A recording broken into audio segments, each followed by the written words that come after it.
श्री सीतारामचंद्र भगवान की जय। पूज्य महाराज श्री ने आप सभी लोगों को आशीर्वचन प्रदान किया। कथा तो बहुत है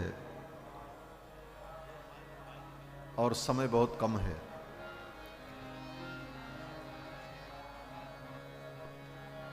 कितनी बातें कही जाएं और कितनी सुनी जाएं, इसका कोई निश्चित माप नहीं। जितना अधिक से अधिक हम सुन लें और समझ लें और जीवन में उतार लें। भागवत तो अनंत है। प्रसंग का मैं वर्णन कर रहा था। पूतना आई और पूतना ने नंद भवन में प्रवेश किया। पूतना को आते ही देखकर भगवान ने अपने नेत्रों को बंद कर लिया। भगवान ने अपने नेत्रों को बंद कर लिया। चराचरात्मा सनिमीलिते क्षणः। पूतना आई और भगवान गोविंद को गोद में उठा लिया और अपने विषसिक्त पयोधर को भगवान गोविंद के मुख में दे दिया। तस्मिन् स्तनं दुर्जर वीर्यमुल्बणं घोरांकमादाय शिशोर्ददावथ। भगवान के मुख में जब पूतना ने अपने पयोधर को दिया तो भगवान श्याम सुंदर ने भी अपने नन्हे नन्हे हाथों से पूतना के पयोधर को कस करके पकड़ लिया। गाढ़ं कराभ्याम भगवान प्रपीड्य तत् प्राणैः समं रोष समन्वितोऽपिवत्। नन्हे नन्हे हाथों से भगवान ने पूतना के पयोधर को कस करके पकड़ लिया और रोष से समन्वित होकर भगवान पूतना के दूध के साथ साथ उसके प्राण को भी पीने लगे। भगवान ने पूतना को कस करके इसलिए पकड़ लिया कि जब मैं पूतना के प्राण का पान करूंगा तो ये पूतना भागेगी और कहीं भाग गई तो इसका उद्धार कैसे होगा, इसलिए भगवान ने कस करके पकड़ लिया। गाढ़ं कराभ्याम भगवान प्रपीड्य तत्। भगवान जब पूतना के दूध को पीते पीते उसके प्राण को भी खींचने लगे तो पूतना कसमसाने लगी। पहले तो थोड़ी देर सहन करने का प्रयास किया, जब सहन नहीं हुआ तब पूतना चिल्लाने लगी। सा मुंच मुंचालमिति प्रभाषिणी। पूतना कहने लगी, अरे बालक छोड़ दे मुंच मुंच। भगवान ने कहा, अच्छा तू मुक्ति चाहती है, मुंच का मतलब मुक्त करो, छोड़ दो। भगवान ने कहा, ठीक है तू मुक्ति चाहती है तो मैं तुझे मुक्ति ही देने जा रहा हूं। पूतना बार बार कहती है, छोड़ दो। सा मुंच मुंचालमिति प्रभाषिणी निष्पीड्यमानाखिल जीवमर्मिणी। लेकिन भगवान छोड़ते नहीं। पूतना कहती है, छोड़ दे। भगवान कहते हैं, अरे पूतना मौसी, हम जल्दी किसी को पकड़ते नहीं और पकड़ लें तो बिना बैकुंठ पहुंचाए छोड़ते नहीं। ये भगवान का स्वभाव है। तुलसी बाह सपूत की जो धोखे छुई जात, आप निभावत जन्म भर पुत्रन ते कही जात। भगवान ऐसे सपूत हैं कि किसी की बाह गहते नहीं और अगर बाह गह लें तो फिर छोड़ते नहीं। भगवान पूतना के दूध को पीने लगे और दूध पीते पीते उसके प्राण का भी भगवान कर्षण करने लगे। एक महात्मा कहते थे, भगवान ने पूतना के दूध को पिया, क्या जरूरत थी दूध पीने की, ऐसे ही पूतना को मार देते। उस राक्षसी गंदी पूतना का दूध और ऊपर से विष मिला हुआ, ये सब इतना बवंडर करने की क्या जरूरत थी। किसी अचिंत शक्ति का प्रयोग भगवान कर देते, पूतना मर जाती। भगवान के लिए क्या, संकल्प कर लेते मर जाती पूतना। ये दूध पीने का सब ये उपद्रव क्यों हुआ। तो भक्तों का भाव है कि भगवान ने सोचा, चलो मेरा प्राकट्य हुआ मथुरा में, मैं गोकुल आ गया, सबने उत्सव मनाया, माखन मिश्री बांटा, खूब लुटाया, आनंद किया, लेकिन किसी ने हमको जन्म घुट्टी नहीं पिलाई। बच्चे का जन्म होता है तो बच्चे को जन्म घुट्टी पिलाई जाती। तो भगवान ने सोचा, ये पूतना मौसी हमको जन्म घुट्टी पिलाने आई है। जन्म घुट्टी में अनेक प्रकार की औषधियों को मिला करके पीस करके तब घोंट करके तैयार किया जाता, उसी को तो जन्म घुट्टी कहते। तो भगवान ने सोचा कोई ने, किसी ने, मैया ने जन्म घुट्टी पिलाई नहीं तो मौसी ही आ गई, और इसने अपने दूध में, दूध को, विष को, अपनी वासना को, अपने पाप को, संताप को, सब को इसने मिलाया है। तो सब मिला करके इसके पाप ताप संताप को, इसके जन्म जन्मांतर के दुख को, इसके विष को, इसके दूध को, इसके प्राण को, सब को एक में ही घोंट करके हम घुट्टी बना करके पी जाएं। ठाकुर सब पी गए। पूतना के प्राण का भगवान जब कर्षण करने लगे, पूतना आकाश में उड़ गई भगवान को लेकर, विशाल रूप धारण कर लिया, मथुरा की ओर जाने लगी। भगवान ने संपूर्ण प्राण का कर्षण कर लिया। पूतना निष्प्राण होकर के ऊपर से नीचे गिरी धम्म से। पूतना जब नीचे गिरी तो इतना विशाल शरीर उसका कि 6 कोस के अंदर जितने वृक्ष थे, बाग बगीचे थे, सब नष्ट हो गए। फिर तो गोप ग्वाल बाल दौड़े दौड़े आए, कन्हैया को पूतना के वक्षस्थल से उतारा, लेकर के गए, मैया यशोदा को दिया। यशोदा रानी ने अपने लाला को स्नान कराया। क्यों? बोले राक्षसी ने छू दिया है, अब ये रोएगा, इसे नींद नहीं आएगी, दूध नहीं पिएगा। ये सब सोच करके यशोदा रानी ने अपना जंतर मंतर किया। यशोदा ने और रोहिणी ने, दोनों माताओं ने मिलकर कन्हैया को स्नान कराया। किस चीज से स्नान कराया? बोले गाय के मूत्र से स्नान कराया। गोमूत्रेण स्नापयित्वा पुनर्गोरजसार्भकम, गोमूत्र से स्नान कराया, गाय के चरण की मिट्टी लगाई और फिर गाय का गोबर लेकर कन्हैया के एक एक अंग पर गाय के गोबर का टीका लगाया और यशोदा रानी ने भगवान का नाम उच्चारण करके, नाम ले लेकर के भगवान का संरक्षण किया। फिर तो भगवान को दूध पिलाया, ठाकुर जी को नींद आ गई, बाल कृष्ण लाल तो सो गए। पूतना मर गई। पूतना रास्ते में पड़ी थी। नंद बाबा लौट करके जब मथुरा से गोकुल आ रहे थे तो देखा पूतना रास्ते में मरी पड़ी। गोप ग्वाल बालों से पूछा, सबने सब कुछ बताया। गोप ग्वाल बालों ने कहा, बाबा सब तो ठीक है लेकिन ब्रज सुरक्षित नहीं है। बोले क्यों?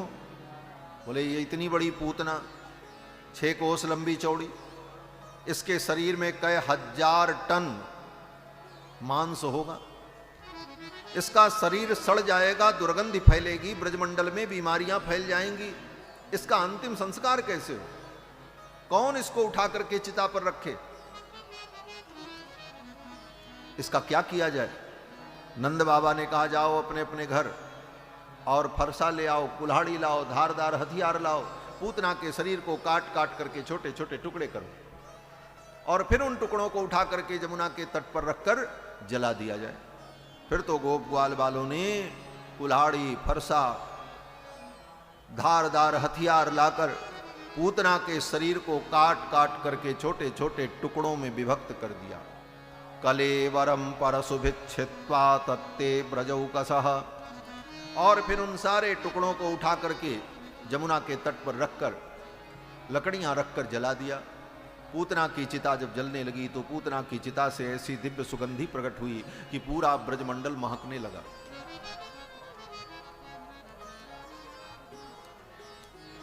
चिता से यद्यपि मांस के जलने की दुर्गंधी आती है, परंतु पूतना की चिता से ऐसी सुगंधी आई कि पूरा ब्रजमंडल महकने लगा।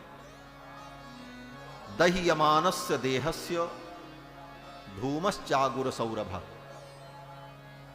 सुखदेव भगवान ने कहा, राजन, भगवान गोविंद कृष्ण ने पूतना के पयोधर का पान किया, भगवान के संस्पर्श को प्राप्त करके पूतना पवित्र हो गई और उसके शरीर में ऐसी दिव्य सुगंधी प्रकट हुई कि पूरा ब्रजमंडल उसकी चिता के धूम से बासित हो गया, सुगंधित हो गया। सुखदेव भगवान कहते हैं, राजन, आई थी भगवान को मारने के लिए और भगवान ने उस पूतना को मोक्ष प्रदान कर दिया। जिघाम सयापि हरये स्तनम दत्वाप सदगतिम। भगवान ने पूतना को परम गति प्रदान कर दी। और पूतना का सौभाग्य देखो, सुखदेव जी कहते हैं राजन, पूतना कितनी भाग्यशालिनी है। क्या भाग्य है? बोले भगवान पूतना के छाती पर चढ़कर पूतना के पयोधर का पान कर रहे थे। अपने उन नन्हे नन्हे चरणों को पूतना की छाती पर रखकर, यह पूतना का सौभाग्य था। क्या विशेषता थी? सुखदेव जी कहते हैं कि पदभ्याम भक्त हृदयस्थाभ्याम वंद्याभ्याम लोकवंदितैहि। पदभ्याम, भगवान के वो चरणारविंद कैसे हैं? बोले भक्त हृदयस्थाभ्याम, जो भक्तों के हृदय में विराजमान रहते हैं, उन चरणों की और क्या विशेषता है? बोले वंद्याभ्याम लोकवंदितैहि, तीनों लोकों में जो वंदित हैं, ब्रह्मा शंकर इंद्र वरुण कुबेर आदि, इन वंदित देवताओं के द्वारा जिन चरणों की वंदना होती है, ऐसे सर्ववंद्य चरणारविंद को भगवान ने पूतना के वक्ष पर रखा। अंगम यस्याः समाक्रम्य भगवान अपिवस्तनम, भगवान ने अपने उन चरणों को पूतना की छाती पर रखकर पयपान किया। जिन चरणारविंद की रज कणिका को प्राप्त करने के लिए बड़े बड़े योगी अमलात्मा महात्मा तरसते रहते हैं, जिन चरणों को अपने हृदय में धारण करने के लिए गोपियां भगवान से प्रार्थना करती हैं, हे गोविंद आप अपने उन चरणों को हमारे हृदय में पधरा दो, आपके चरण अत्यंत कोमल हैं, आपके चरणों को हम अपने हृदय में धारण करती हैं तो डर लगता है। क्या डर लगता है? बोले यौवन सौष्ठव के कारण हमारे वक्ष में जो कठोरता है, उस कठोरता के कारण कहीं आपके कोमल चरणों में व्रण न हो जाए, इसलिए अपने वक्षस्थल पर विविध गंध का लेप लगा करके, मलय गिर चंदन के लेप को लगा करके तब आपके चरणों का हम ध्यान करती हैं। यत्ते सुजात चरणाम्बुरभस्तनेषु भीताश्च नैः प्रियदधीमहि कर्कशेषु। वो चरणारविंद, जिन चरणारविंदों को अपने हृदय में धारण करने के लिए गोपियां लालायित रहती हैं, बड़े बड़े भक्त जिन चरणों को अपने मस्तक पर धारण करने के लिए प्रार्थना करते हैं, कदा पुनः संखरथांग कल्पकध्वजारविंदांकुश वज्रलांछनम त्रिविक्रमत्वच्चरणाम्बुजद्वयम मदीय मूर्धानवलम करिष्यति। उन चरणारविंदों को भगवान पूतना के वक्ष पर स्वयं पधराकर पयपान करते। हमारे पूज्य स्वामी जी महाराज कहा करते कि भगवान जब दूध पी रहे थे ना, जब बच्चा दूध पीता है तो ध्यान से देखना, दूध पीते समय वो अपने नन्हे नन्हे पैरों को हिलाता रहता है ऐसे ऐसे। भगवान भी जब पूतना के पयोधर को पी रहे थे, पान कर रहे थे, दुग्ध पान कर रहे थे, तो अपने नन्हे नन्हे चरणों को जब हिला रहे थे तो नन्हे नन्हे चरणों के उंगलियों की ठोकर बार बार पूतना की छाती पर लग रही थी, मानो अपने चरणों से पीट पीट करके पूतना के जन्म जन्मांतर कल्प कल्पांतर जुग जुगांतर के साप ताप संताप को भगवान नष्ट कर रहे थे और उसके समस्त दुखों का मानो अपनोदन कर रहे थे। भगवान ने पूतना के पय का पान किया, पूतना को भगवान ने परम गति प्रदान की। सुखदेव जी कहते हैं राजन, इस कथा को जो सुनता है वो भगवान के चरणों की भक्ति को प्राप्त करता है। या एतत् पूतना मोक्षम कृष्णस्यार्भकमद्भुतम शृणुयात् श्रद्धया मर्त्यो गोविंदे लभते रतिम। जो इस कथा को सुनता है वो भगवान गोविंद के चरणों की भक्ति को प्राप्त करता है। और ये सुखदेव जी का अपना अनुभव है। क्यों? बोले सुखदेव जी तो ज्ञान मार्गी थे, योगी थे, जन्मसिद्ध योगी थे। ये कथा और रोना धोना, ये प्रेमालाप, ये सब ज्ञानियों के लिए तो बहुत नगण्य हो जाता है। उनकी दृष्टि में तो ये भाविष्टियों का भाव मात्र है।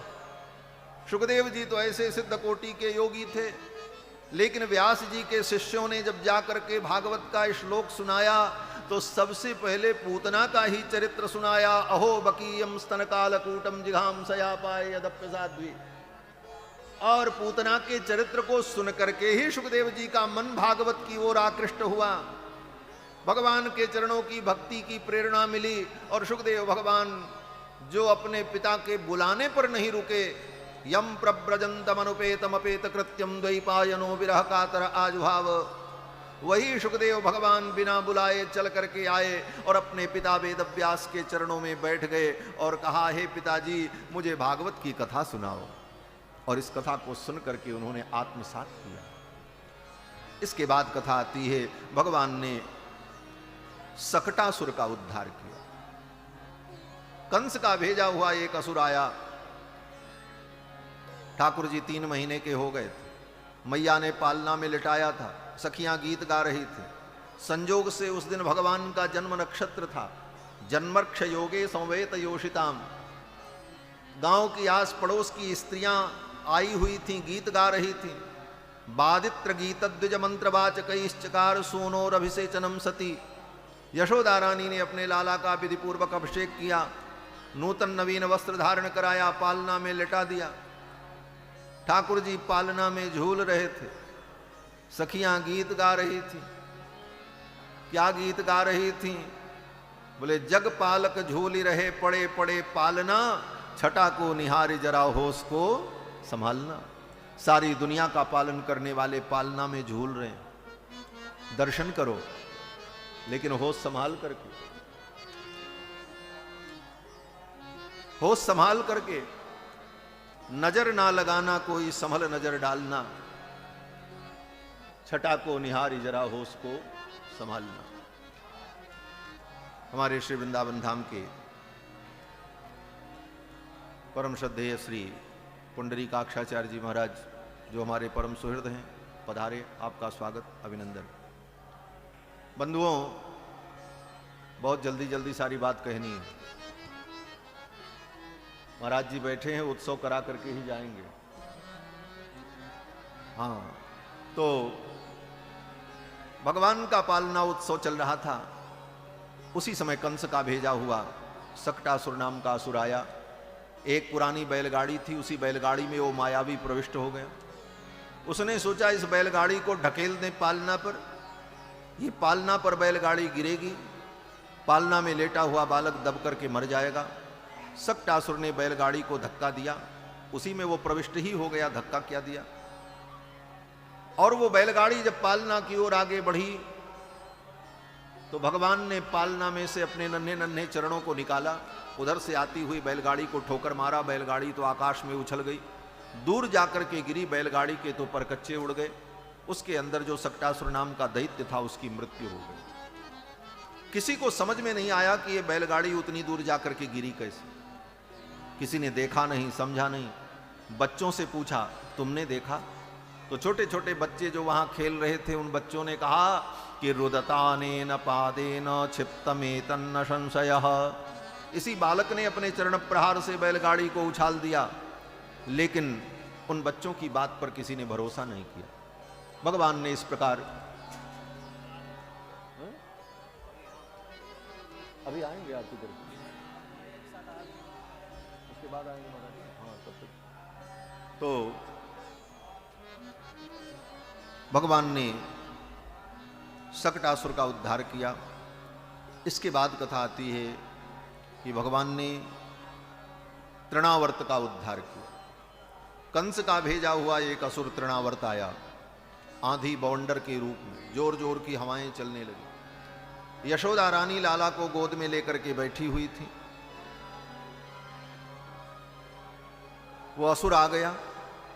भगवान ने सोचा मैया की गोद से उठ करके मैं इस असुर को मारने जाऊं तो मैया जान जाएगी। क्या जान जाएगी? बोले, मैया जान जाएगी कि ये मेरा बेटा साधारण बालक नहीं है, ये तो कोई दिव्यात्मा है, भगवान है, परमात्मा है। बोले, जान जाएगी तो जान जाए, क्या दिक्कत है। भगवान ने सोचा मैया को अगर मेरे ऐश्वर्य का बोध हो गया तो फिर मैया मुझे अपना बेटा नहीं मानेगी। फिर तो ये मुझे सोने के सिंहासन में बैठा करके मेरी आरती उतारेगी, ओम जय जगदीश हरे, ये तो जगदीश है। फिर मुझे अपना बेटा नहीं मानेगा। मां का वात्सल्य भाव नहीं होगा, ऐश्वर्य बुद्धि हो जाएगी। इसलिए भगवान ने ऐसी लीला की, अपनी गरिमा शक्ति को बढ़ा दिया। यशोदा रानी ने तुरंत लाला को अपने गोद से उतार करके जमीन में बैठा दिया। उसी समय तृणावर्त आया और भगवान को लेकर के आकाश में उड़ गया। उसी बवंडर में ऊपर लेकर के जब गया तो भगवान ने देखा, अब यहाँ तो कोई देखने वाला है नहीं। फिर तो भगवान ने तृणावर्त के गले को कस करके पकड़ लिया, दबा दिया। तृणावर्त की मृत्यु हो गई। तृणावर्त दैत्य का भगवान ने वध किया और फिर भगवान आकर के एक शिला पर लेट गए। आदि बवंडर समाप्त हुआ। मैया ने लाला को अपने गोद में उठा लिया। फिर तो उस असुर का अंतिम संस्कार हुआ। इसके बाद कथा आती है कि भगवान ने अपनी मां को अपने मुख के अंदर संपूर्ण ब्रह्मांड का दर्शन करा दिया। भगवान दूध पी रहे थे, दूध पीते पीते पेट भर गया। भगवान ने जम्हाई ली। भगवान ने जब जृंभण किया तो मैया यशोदा ने देखा लाला के मुख में खम्रोदशी ज्योतिरनीकमासाह सूर्येन्दुबन्हि स्वसनाम बुधिश्च। लाल जी के मुख में सूर्य, चंद्रमा, समुद्र, पर्वत, द्वीप, भूतानि यानि स्थिर जंगमानि, चर अचर संपूर्ण भूत भगवान के मुख में दिखाई पड़ने लगा। यशोदा रानी इस दृश्य को देखकर व्याकुल हो गई। उन्होंने अपनी आंखों को बंद कर लिया। अगले ही क्षण भगवान ने अपनी उस माया को अंतर्हित कर दिया। इस प्रकार भगवान ने अपनी मां को अपने मुख के अंदर विराट का दर्शन कराया। ये लीला भगवान ने 2 बार की। एक बार जब भगवान ने मिट्टी खाई तो मैया ने कहा, लाला तेने माटी खाई? ठाकुर जी ने कहा नहीं। मैया ने कहा, मुंह दिखाओ। लाल जी ने अपना मुख खोल करके जब दूध दिखाया तो संपूर्ण पृथ्वी, संपूर्ण सृष्टि भगवान के मुख में दिखाई पड़ने लगी। ये लीला भगवान ने 2 बार अपनी मैया को दिखाया। इसके बाद कथा आती है कि गुरुदेव श्री गर्गाचार्य जी महाराज पधारे और उन्होंने दोनों कुमारों का नामकरण संस्कार किया। वसुदेव जी महाराज के कुल पुरोहित हैं गर्गाचार्य जी महाराज। वसुदेव जी ने इनको भेजा कि आप जाओ और मेरे दोनों बालकों का नामकरण संस्कार कर दो। लेकिन नंद बाबा से कहना कोई बहुत बड़ा उत्सव नहीं करेंगे, बहुत ही शांति से एकांत में दोनों बालकों का नामकरण हो जाए। क्यों? बोले नामकरण संस्कार अगर बड़े धूमधाम से होगा तो लोग आएंगे, लोगों को पता चलेगा नामकरण करने आए कौन। बोले गर्गाचार्य जी आए। और गर्गाचार्य जी तो वसुदेव जी के पुरोहित हैं। वसुदेव जी के पुरोहित नंद बाबा के घर कौन सी पूजा कराने आए, क्यों आए? इन सारी बातों की जब चर्चा होगी तो ये बात कहीं कंस तक पहुंच गई तो कंस को संदेह होगा कि ये बालक वसुदेव के ही पुत्र तो नहीं। इसलिए कंस कोई भी अनिष्ट कर सकता है, इसलिए रहस्य रहस्य ही बना रहे। इसलिए वसुदेव जी ने गर्गाचार्य जी से कहा, आप जाओ और एकांत में नामकरण संस्कार कर देना। गर्गाचार्य जी आए। नंद बाबा से कहा कोई तैयारी की जरूरत नहीं है, गाय की गौशाला में एकांत में पूजन विधान करके मैं दोनों कुमारों का नामकरण कर देता हूं। चकार नामकरणम गूढ़ो रहसि बालयोः। दोनों बालकों का नामकरण किया। गर्गाचार्य जी ने कहा, यह बड़ा वाला बालक जो रोहिणी का पुत्र है इसका नाम तो राम होगा। अयम ही रोहिणी पुत्रो रमयन सुहृदो गुणैः आख्यास्यते राम इति बलाधिक्याद बलम विदुः। इसका नाम राम होगा। यह अत्यंत बलवान होगा, इसलिए इसका नाम बल होगा। इसका एक नाम संकर्षण होगा। और फिर श्री गर्गाचार्य जी ने यशोदानंदन को गोद में लिया और कहा, ये बालक जो है ये तो बड़ा अद्भुत है, ये हर युग में प्रकट होता है और अभी ये आपका पुत्र है, इसका नाम कृष्ण होगा। ऐसे तो इसके बहुत नाम हैं, बहूनि सन्ति नामानि रूपाणि च सुतस्य ते। आपके पुत्र के अनेक नाम हैं, अनेक रूप हैं, लेकिन अभी तो इसका नाम कृष्ण होगा। गर्गाचार्य जी ने दोनों बालकों का नामकरण किया और फिर श्री गर्गाचार्य जी महाराज विदा हो गए।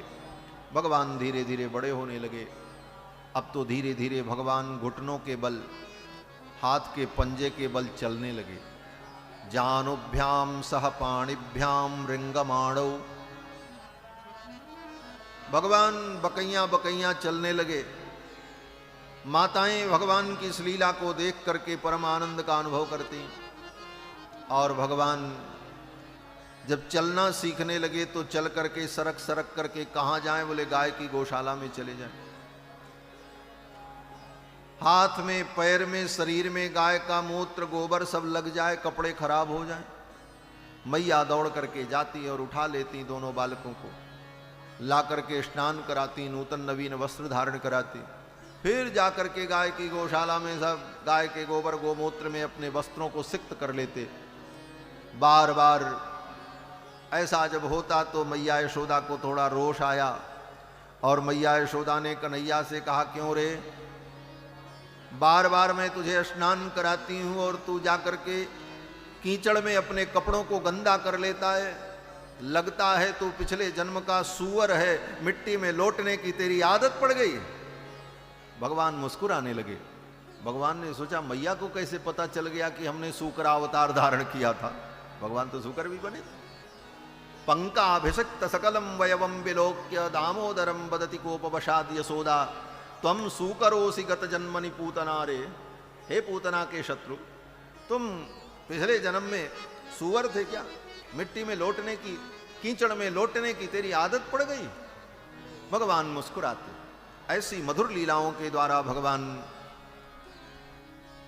ब्रज के भक्तों को परम आनंद प्रदान करते। फिर तो भगवान ने माखन चोरी लीला की। माखन चोरी लीला तो ब्रज में प्रसिद्ध है।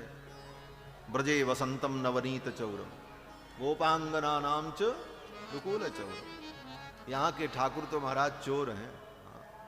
ब्रज के ठाकुर चोर, और केवल माखन चोर, वस्त्र चोर नहीं, चित चोर।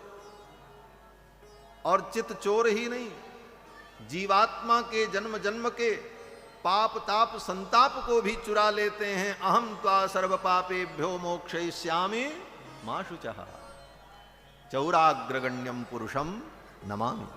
ऐसे भगवान को हम प्रणाम करते। भगवान की माखन चोरी लीला बड़ी प्रसिद्ध है।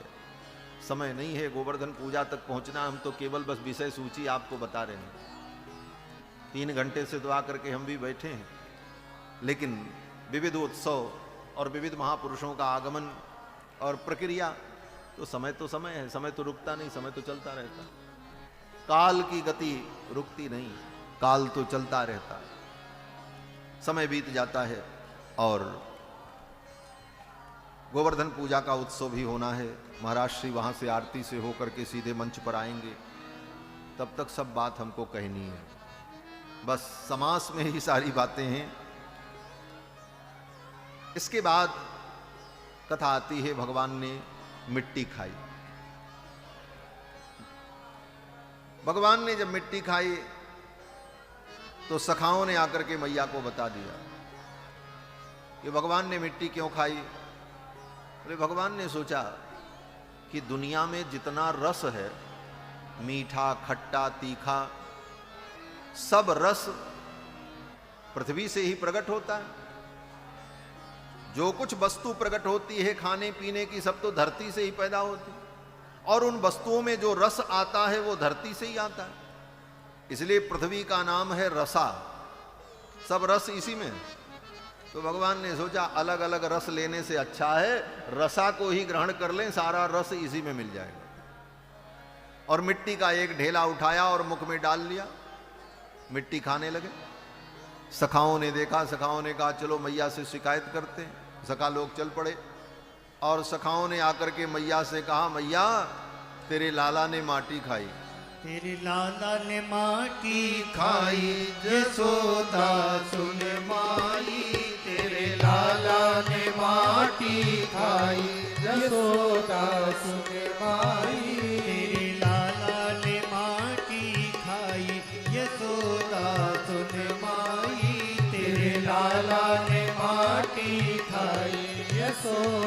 सुन माई।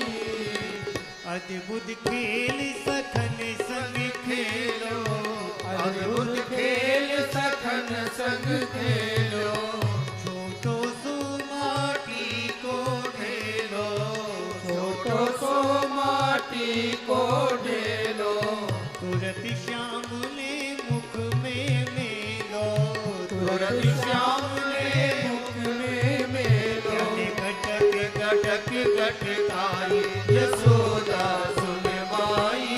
अरे घटक घटक घटकाई यशोदा सुन माई। तेरे लाला ने माटी खाई यशोदा सुन माई। तेरे लाला ने माटी खाई यशोदा सुन माई। दूध दही को कबहू न नाटी, दूध दही को कबहू न नाटी, क्यों लाला तेने खाई माटी, क्यों लाला ने खाई माटी।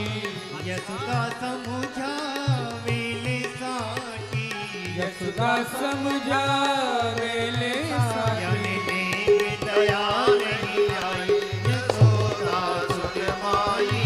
यानी नेक दया नहीं आई यशोदा सुन माई। तेरे लाला ने माटी खाई यशोदा सुन माई। तेरे लाला ने माटी खाई यशोदा सुन माई। मुख के माही अंगुली मेली, मुख के माही अंगुली मेली, निकल पड़ी माटी की ढेली, निकल पड़ी माटी की ढेली। यल देखे लोग लुगाई यशोदा सुन माई। यल देखे लोग लुगाई यशोदा सुन माई। तेरे लाला ने माटी खाई यशोदा सुन माई। तेरे लाला ने माटी खाई यशोदा सुन माई। हरि बोल।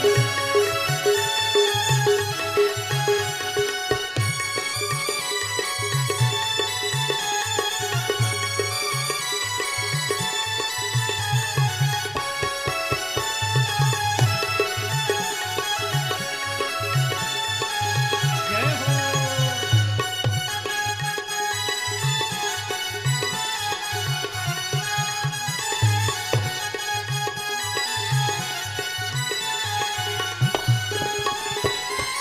मोहन को मुखड़ो खुलवायो, मोहन को मुखड़ो खुलवायो, तीन लोक बामे दर्शायो, तीन लोकवा में दर्शायो। तब विश्वास यशोदहि आयो, तब विश्वास यशोदहि आयो। पूर्ण ब्रह्म कहायो यशोदा सुन माई। पूर्ण ब्रह्म कहायो यशोदा सुन माई। तेरे लाला ने माटी खाई यशोदा सुन माई। तेरे लाला ने माटी खाई यशोदा सुन माई। ऐसो रस नाही माखन में, ऐसो रस नाही माखन में, मेवा मिश्री नहीं दाखन में, मेवा मिश्री नहीं जाखन में, जो रस ब्रज रज के जाखन में, जो रस ब्रज रस के जाखन यानी में। मुक्ति की भोक्ति कराई यशोदा सुन माई। यानी मुक्ति की भोक्ति कराई यशोदा सुन माई। तेरे लाला ने माटी खाई यशोदा सुन माई। तेरे लाला ने माटी खाई यशोदा सुन माई। जय हो।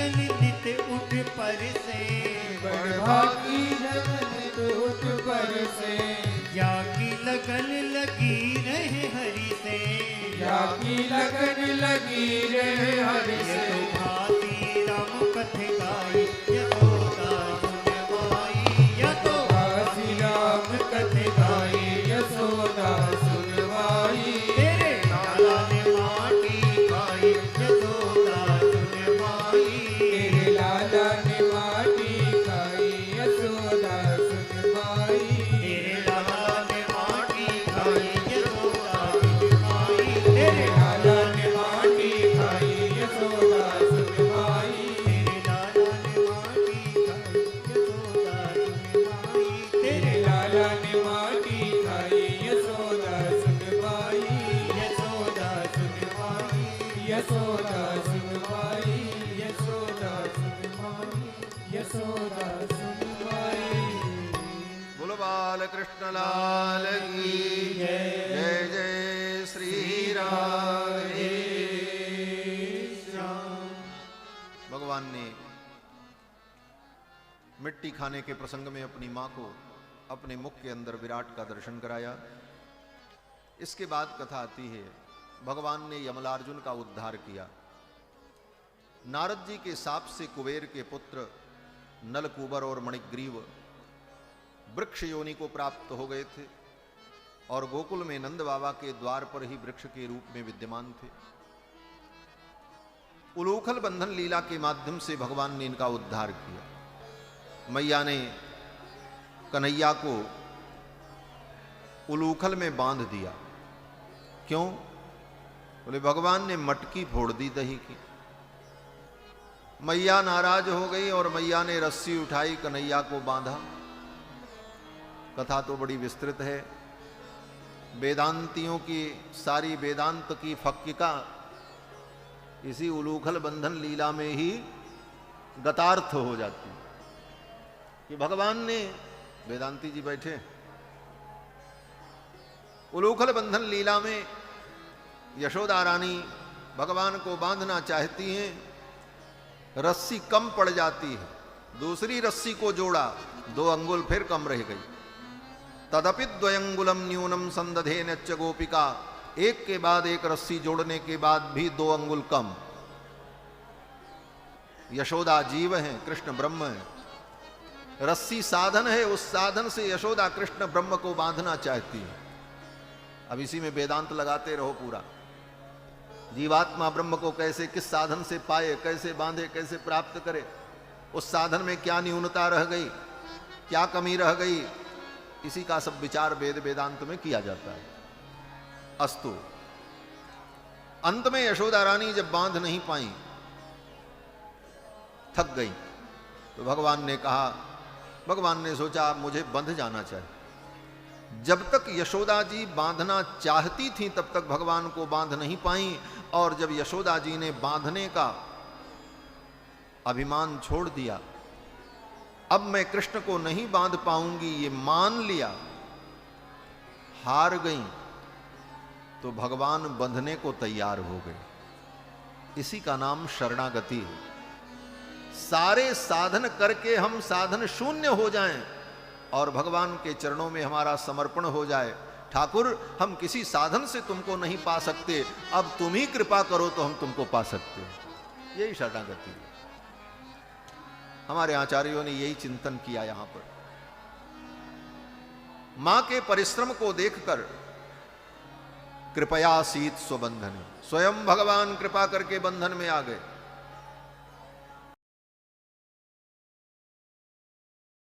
बंध जाते, बोले पहले भी भगवान बंध सकते थे, लेकिन जीव जब परिश्रम करके थक जाता है तभी उसका अभिमान टूटता है, और ये टूटना भी जरूरी है। हम सारे साधन करके जब थक जाते हैं तो फिर भगवान की कृपा ही एक कारण बनती है भगवत प्राप्ति में, और उसी कृपा की ही अपेक्षा रखनी चाहिए। वास्तव में जितने ये साधन हैं सब केवल थकाने के लिए हैं, बस श्रम के लिए, और ये भी जरूरी है। जब तक इतना श्रम होगा नहीं तब तक तुम्हें भगवान पर पूरा भरोसा होगा नहीं। सब करके थक जाओ, यज्ञ करके, दान करके, तप करके, योग करके, जप करके, अनुष्ठान करके, सारे साधनों को करके जिस दिन थक जाओगे और थक करके बुद्धि ये समझ लेगी अब सारे साधन व्यर्थ हो गए, अब तो कृपा ही साधन बनती, अब किसी साधन से हम भगवान को नहीं प्राप्त कर सकते, अब भगवान ही साधन बने तो हम उनको पाएं। भगवान ही जब साधन बन जाते हैं, साधन और साध्य एक हो जाए। जब तक हम साधन को भगवान से अलग समझेंगे तब तक साधन और साध्य में अंतर है। जब भगवान ही साधन भी होते हैं, भगवान ही साध्य बन जाते हैं, यही परम शरणागति है और यही अंतिम उपाय है। भगवान बंध गए, यशोदा रानी ने बांध दिया। भगवान उलूखल को लेकर के चल पड़े। भगवान चलने लगे तो उलूखल भी चलने लगा, रस्सी में बंधा था। द्वार पर अर्जुन के वृक्ष थे, जुड़वा, दोनों की जड़ एक जगह थी। बीच में रास्ता था, बीच से भगवान पार हो गए। उलूखल आड़ा होकर के अटक गया। भगवान ने जोर से उलूखल को खींचा तो दोनों वृक्ष जड़ से उखड़ करके धड़ाम से भूमि पर गिर पड़े और उन दोनों वृक्षों के जड़ से दो देवता प्रकट हुए, नलकूबर मणिग्रीव। भगवान की परिक्रमा करके स्वर्ग चले गए। नारद जी के शाप से वृक्ष योनि को प्राप्त हो गए थे, आज भगवान ने इनका उद्धार किया। इसके बाद कथा आती है, भगवान ने फल विक्रयणी पर कृपा की और फिर गोकुल से सभी गोप ग्वाल बाल जमुना के तट पर वृंदावन में आकर के अपना आवास बना करके आनंद पूर्वक रहने लगे। अब भगवान की वृंदावन लीला प्रारंभ होती है। वृंदावन लीला में सर्वप्रथम भगवान वत्सपाल बने, बछड़ों को चराने लगे। भगवान जब वत्सपाल बने और बछड़ों को चराने लगे तो मैया ने कहा ज्यादा दूर मत जाना, यहीं पास में बछड़ों को चराना। अभी दूरे ब्रज भुव सह गोपाल दार कई ही। घर के आस पास के खेत खरिहान में वहीं बछड़े को भगवान चराने लगे। मैया सोचती लाला कहीं दूर जाएगा तो कहीं रास्ता भूल गया तो क्या होगा, भटक जाएगा। इसलिए मैया ने कहा लाला दूर मत जाना,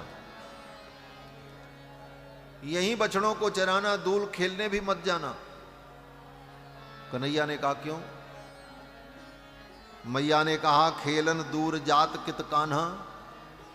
कन्हैया दूर खेलने मत जाना। क्यों? बोले आज सुन्यो बन हाउ आयो। हमने सुना है जंगल में एक हाउ आया है जो बच्चों का कान काट लेता है। कन्हैया दूर मत जाना, नहीं हाउ पकड़ लेगा। ठाकुर जी दौड़ करके आकर के मैया के आंचल से लिपट गए। बोले मैया हाउ? बोले हाँ हाउ। बोले मैया पकड़ लेगा तब क्या होगा? बोले हाँ वो पकड़ लेता, कान काट लेता है। बोले ठीक मैया मैं दूर नहीं जाऊंगा, यहीं गाय चराऊंगा। ये भगवान की लीला, जिनसे काल भी भयभीत तो होता है, जो काल के भी काल हैं, उसे मैया कहती हाउ आया है तो आकर के आंचल में छिप जाता। ये भगवान की मधुर लीला है। मैया कहती हैं आज सुने बन हाउ आयो, तुम ना ही जानत नान्हा। तुम तो अभी नन्हे हो, तुमको पता नहीं है। वो बच्चों का कान काट लेता। ठाकुर जी ने कहा ठीक है मैया हम दूर नहीं जाएंगे। वहीं पास में बछड़ों को चराते। बछड़ों को चराते समय कंस का भेजा हुआ एक असुर आया, वत्सासुर। बछड़े का रूप धारण करके उन्हीं बछड़ों में सम्मिलित हो गया। बलराम जी ने बता दिया। ठाकुर जी ने कहा ठीक है इसका उद्धार हो। भगवान ने उस वत्सासुर के पिछले दोनों पैरों को पकड़ा। गृहीत्वा परपादाभ्याम सहलांगूलमच्युतः भ्रामयित्वा कपित्थाग्रे प्राहिणोद्गत जीवितम। उसके पिछले दोनों पैरों को पकड़ करके और उसकी पूंछ को भी साथ में पकड़ करके भगवान ने उठाया और घुमा करके एक पेड़ पर पटक दिया। उसका राम नाम सत्य हो गया। इसी तरह एक दिन बकासुर आया। ये बकासुर पूतना का भाई, पूतना बकी है और ये बक है। अहो बकीयम स्तन कालकूटम। ये बकासुर आया, पूतना का भाई, बगुले का रूप धारण करके और अपनी चोंच से भगवान को पकड़ने चला। भगवान ने उसके चोंच के दोनों हिस्सों को पकड़ लिया और बीच से ही चीर करके फेंक दिया। बकासुर का उद्धार। अघासुर आया, कंस का भेजा हुआ, विशाल अजगर सर्प का रूप धारण करके। अघासुर के मुख में सभी बालक प्रविष्ट हो गए। बालकों को लगा कोई गुफा है, चलो देखते। वो मुंह खोल करके बैठा था, विशाल मुंह। सब बच्चे उसके मुख में चले गए। वो प्रतीक्षा कर रहा था कृष्ण भी आवे तो मैं अपने मुख को बंद करूं। भगवान पहुंचे, भगवान सब कुछ जान गए और भगवान ने उस अघासुर के तलुए में अपने हाथ को लगाया और उसके मस्तक को फाड़ करके भगवान बाहर निकल आए। अघासुर का भगवान ने उद्धार किया। इस प्रकार भगवान ने वत्सासुर, बकासुर, अघासुर का उद्धार किया। आगे कथा आती है कि ब्रह्मा जी भगवान की मधुर लीला देखना चाहते थे और ब्रह्मा जी ने क्या किया, बोले आकर के भगवान के सखाओं को अपनी योग माया के द्वारा उठा करके योग निद्रा में सुलाकर एक गुफा में बंद कर दिया। कहाँ, बोले यहीं पर, वही स्थान वो ब्रह्म कुंड है जहां महाराज जी का स्थान है ना। आज महाराज जी कह रहे थे वहां दर्शन जरूर करना। बड़े मधुर ठाकुर जी हैं बालाजी वेंकटेश भगवान, इतने छोटे। 180 वर्ष प्राचीन विग्रह स्वामी जी बता रहे थे। हम तो दर्शन करने गए, महाराज ठाकुर जी की नाक होक सब बराबर ही हो गई सेवा होते होते। तो वही वो ब्रह्मकुंड स्थान जहां ब्रह्मा जी ने आकर के ये लीला की। सखाओं को गुफा में बंद कर दिया। भगवान आए जब पनघट से पानी पी करके तो देखते हैं सखा नहीं, बछड़े नहीं। भगवान सब कुछ जान गए और भगवान ने उतने ही रूप धारण कर लिए। बछड़े भी भगवान ही बन गए और सखा भी भगवान बन गए। जितने बछड़े थे, जितने सखा थे, उनके जैसे कपड़े थे, उनकी जैसी लाठी थी, उनके गले में जैसी माला थी, सब रूप भगवान ने धारण कर लिया। यावत वत्सप वत्स काल्पक बपुर यावत करांघ्र्यादिकम यावत यष्ट विषाण वेणु दलशिक यावत विभूषांबर। जिनका जैसा रूप था वैसा ही रूप भगवान ने धारण कर लिया। ये भगवान की सर्व रूप लीला हुई। बछड़े भी भगवान, सखा भी भगवान, उन सखा के कपड़े भी भगवान, कपड़े का एक एक तंतु जो है वो भी भगवान, उनके सिक्के भी भगवान, उनकी लाठी भी भगवान, उनके श्रृंग भी भगवान। यावत छील गुणाभिधाकृत वयो यावत विहारादिकम सर्वम विष्णुमयम गिरोंग वदज सर्वस्वरूपो बभौ। भगवान सर्वरूप हो गए। सुखदेव भगवान कहते हैं कि जो वेद की वाणी है सर्वम विष्णुमयम जगत, ये सारा संसार विष्णुमय है, सब कुछ विष्णु ही है, विष्णु के अतिरिक्त कुछ है ही नहीं। मानो इसी श्रुति को, इस वेद मंत्र को भगवान ने इस लीला के माध्यम से चरितार्थ किया है। सर्वम विष्णुमयम गिरोंग वदजा सर्वस्वरूपो बभौ।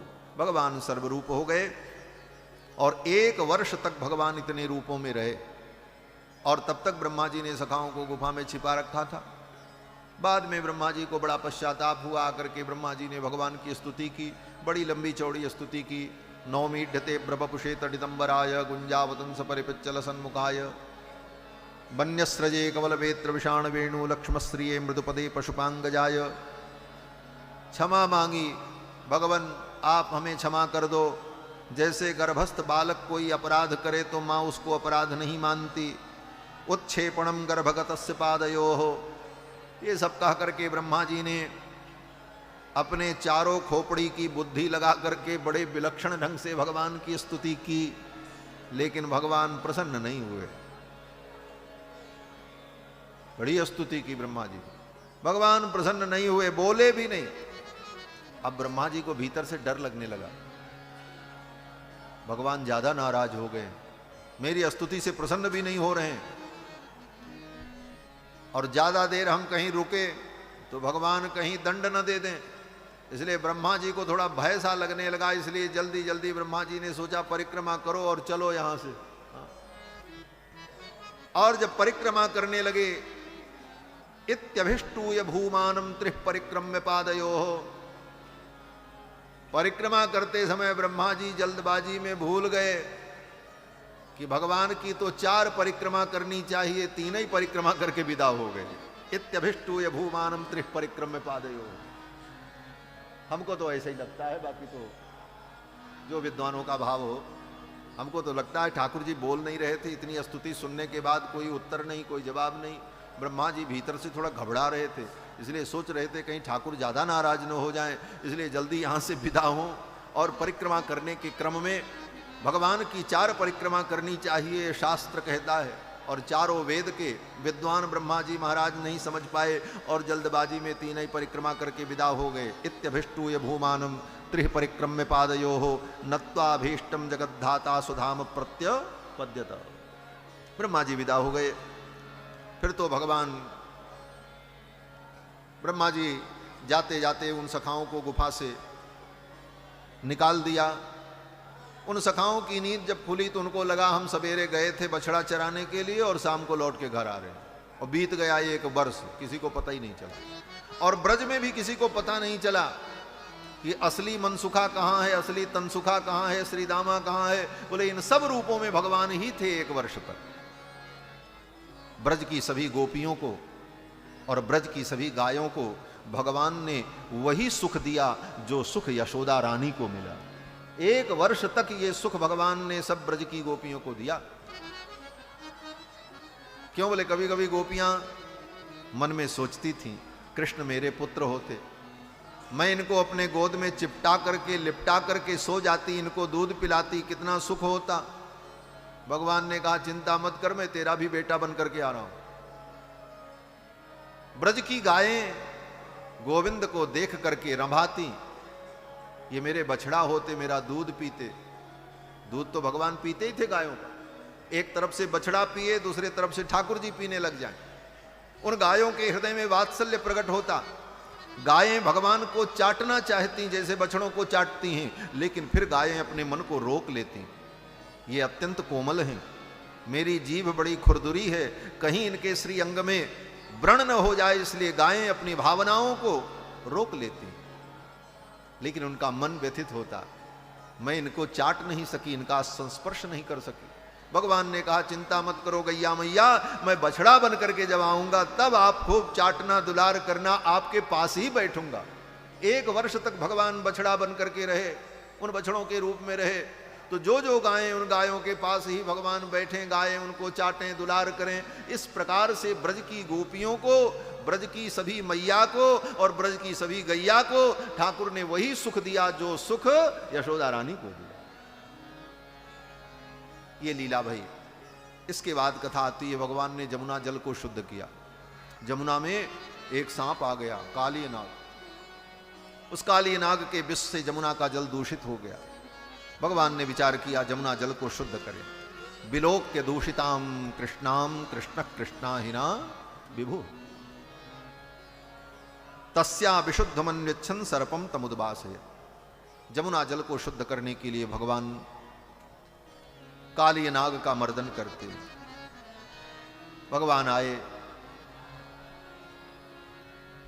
एक कदम्ब वृक्ष पर चढ़ गए और जमुना की डाली पर, वो कदम्ब की डाली पर आकर जमुना जल में कूद पड़े और उस गर्त में जाकर काली नाग का भगवान मर्दन करते हैं। काली नाग से भगवान का युद्ध होता है। ब्रजवासियों के अनेक अनेक भाव हैं। एक भाव यह भी है कि भगवान सखाओं को लेकर के जमुना के तट पर क्रीड़ा करने के लिए गए, कंदुक क्रीड़ा करने के लिए। और जब खेल प्रारंभ हुआ तो भगवान ने ऐसी बैटिंग की कि गेंद जाकर के, बॉल जाकर के गिरी कहां? बोले जमुना में। श्री दामा ने कहा कन्हैया जा मेरी गेंद लेकर के आ। बोले कैसे जाऊं, वहां तो बहुत बड़ा सांप है। बोले जा मेरी गेंद लेकर के आ।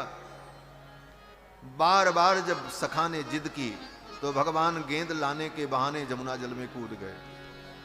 काली दह पे खेलन आयो नी मेरो पारो सो कन्हैया। काली दह पे खेलन आयो नी मेरो पारो सो कन्हैया। मेरो पारो सो कन्हैया, मेरो पारो सो कन्हैया, मेरो पारो सो कन्हैया। बारो सो कन्हैया। काली दर पे खेलन आयो री मेरो बारो सो कन्हैया। काली दर पे खेलन आयो नी मेरो बारो सो कन्हैया। ग्वाल बाल सब सखा संग में, ग्वाल बाल सब सखा संग में, ग्वाल बाल सब सखा संग में, ग्वाल बाल सब सखा संग में। हर गेंद को, हर गेंद को, हर गेंद को खेल रचायो री मेरो बारो सो कन्हैया। हर गेंद को खेल रचायो री मेरो बारो सो कन्हैया। काली दर पे खेल में आयो रे मेरो बारो सो कन्हैया। काली दर पे खेलन आयो नी मेरो बारो सो कन्हैया।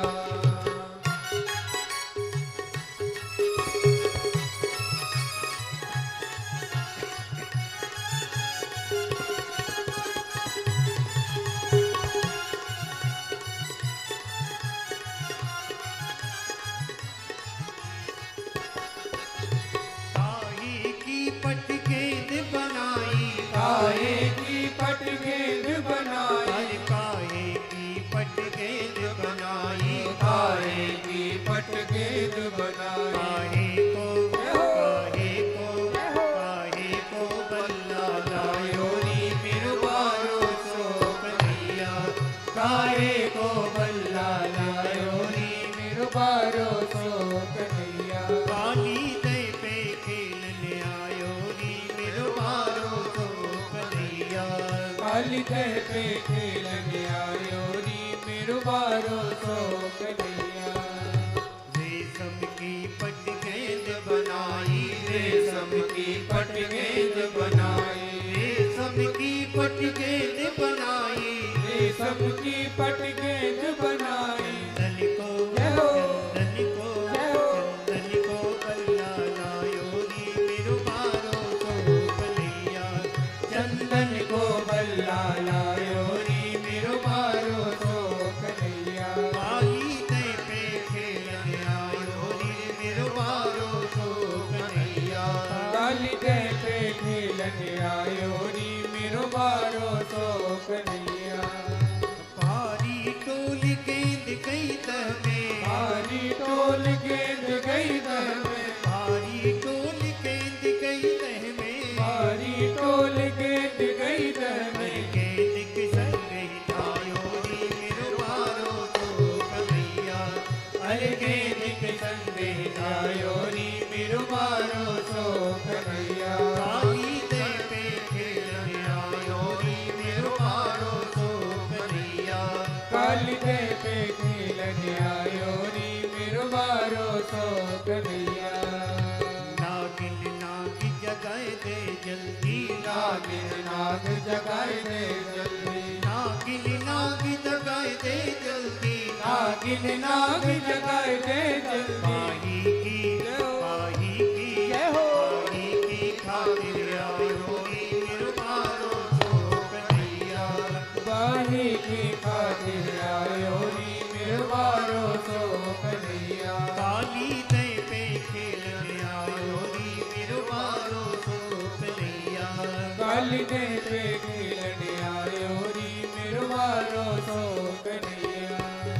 भयो युद्ध दोनों में भारी, भयो युद्ध दोनों में भारी, भयो युद्ध दोनों में भारी। भयो युद्ध दोनों में भारी, भयो युद्ध दोनों में भारी। भयो युद्ध दोनों में भारी। अंत में, अरे अंत में, अरे अंत में नाग हरायो रे मेरो बारो सो कन्हैया।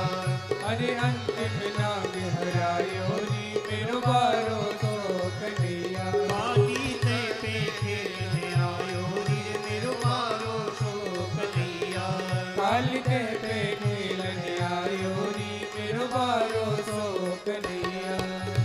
रमणदीप को नाग भेज दियो, रमणदीप को नाग भेज दियो, रमणदीप को नाग भेज दियो, रमणदीप को नाग भेज हरे दियो। फल पे, हरे फल पे,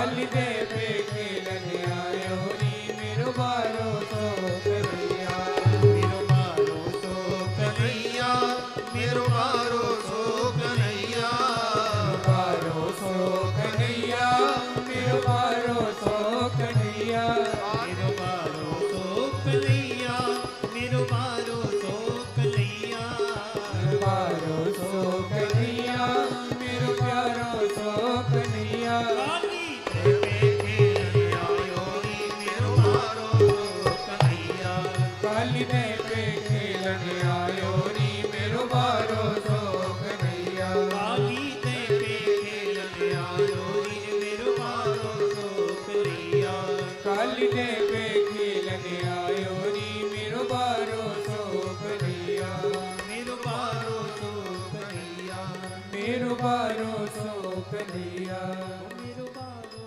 सो कन्हैया मेरो बारो सो कन्हैया बोलो श्री काली अमर्दन भगवान की जय जय श्री राधे श्याम।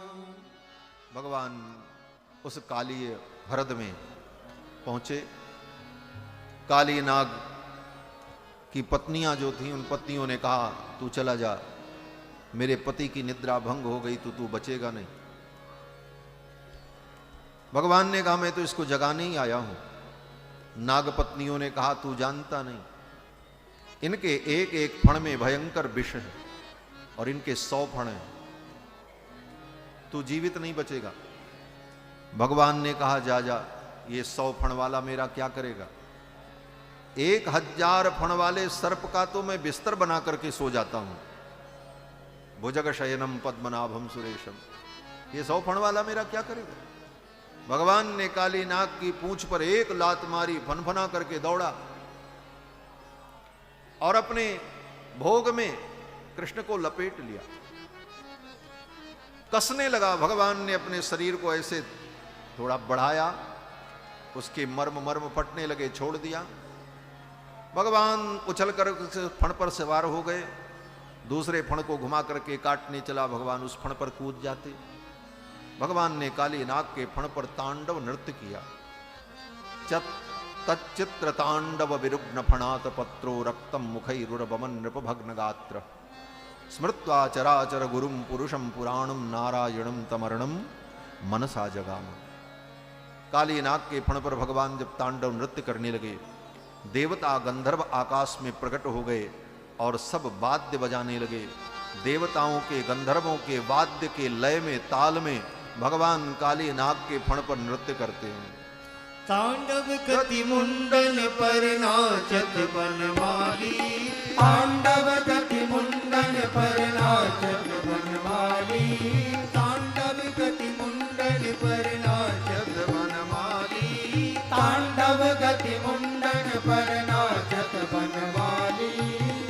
पम पम पग पट गत पम पम पम पद पटिकत पम पम पम पलने ऊपर पम पम पम पनन ऊपर बिम बिम बिम बिनती करत बिम बिम बिम बिनती करत नाचवाली। तांडव गति मुंडन पर नाचत बनवाली, तांडव गति मुंडन पर नाचत बनवाली।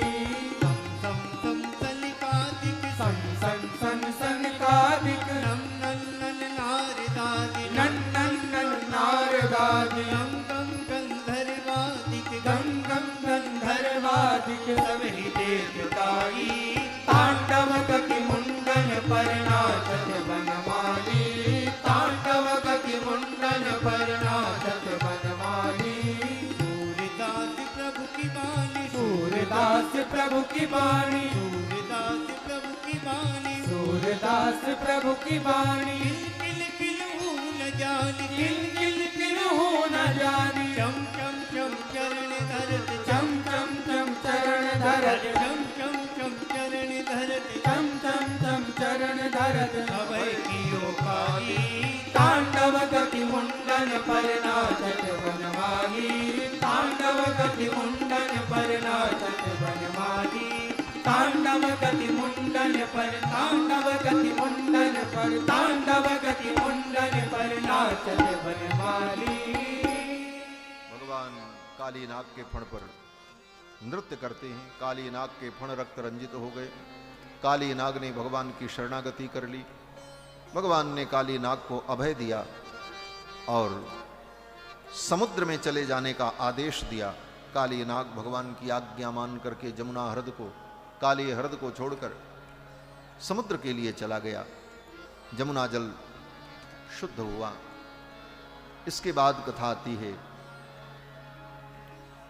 कि भगवान अब गोपाल बन गए, गायों को चराने लगे। और गायों को चराने के लिए भगवान जब बंशी बजाते हुए, मोर मुकुट धारण किए हुए वृंदावन में प्रवेश करते हैं, तो भगवान श्याम सुंदर की वंशी की ध्वनि को सुनकर गोपांगनाओं के हृदय में भगवान के प्रति कांत भाव जागृत होता है, पूर्व राग प्रकट होता है।